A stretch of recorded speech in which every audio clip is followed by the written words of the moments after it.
Seulement que pour tout le mouvement équipe nationale, club, ligue, Champions League africaine dans une année. Donc il est investi plus dans une ligue européenne que dans toutes les ligues et l'équipe nationale en Afrique. C'est pas normal.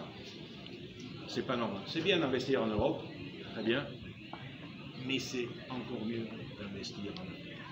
Alors on s'est posé la question pourquoi ça arrive. Parce que ce qu'on a à offrir, et ça c'est notre responsabilité, les dirigeants, ce qu'on a à offrir, c'est pas assez. On va changer ça et on travaille sur 3 piliers. Le premier c'est l'arbitrage. On va créer une élite d'arbitres. Les arbitres internationaux, c'est les arbitres FIFA, comme vous le savez.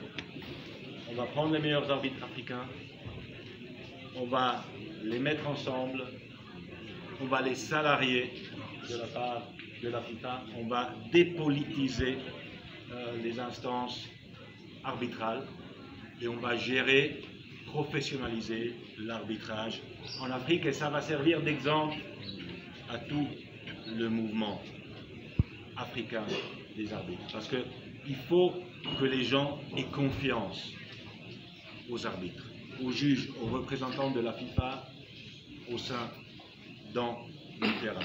Pour trop de temps dans la discussion, j'écoute, oui mais l'arbitre, ici, mais la pression, ici et ça. Voilà, on enlève la pression des arbitres. Que la pression vienne chez nous. On est là pour ça. On est là pour les protéger. On est là pour faire en sorte qu'ils puissent donner le mieux d'eux-mêmes. Et ça, c'est le premier pilier. Deuxième pilier, c'est les stades, les infrastructures. Alors, on a vu hier soir le stade du TP Mazembe, un très beau stade, 22 000 places, state of the art aussi, une ambiance de rêve d'ailleurs, avec des champions du monde qui ont foulé la pelouse, comme Yuri Djorkaeff, champion du monde avec la France, comme Samuel Eto'o, champion du monde avec l'Inter de Milan, contre le TP Mazembe. 80e anniversaire, voilà.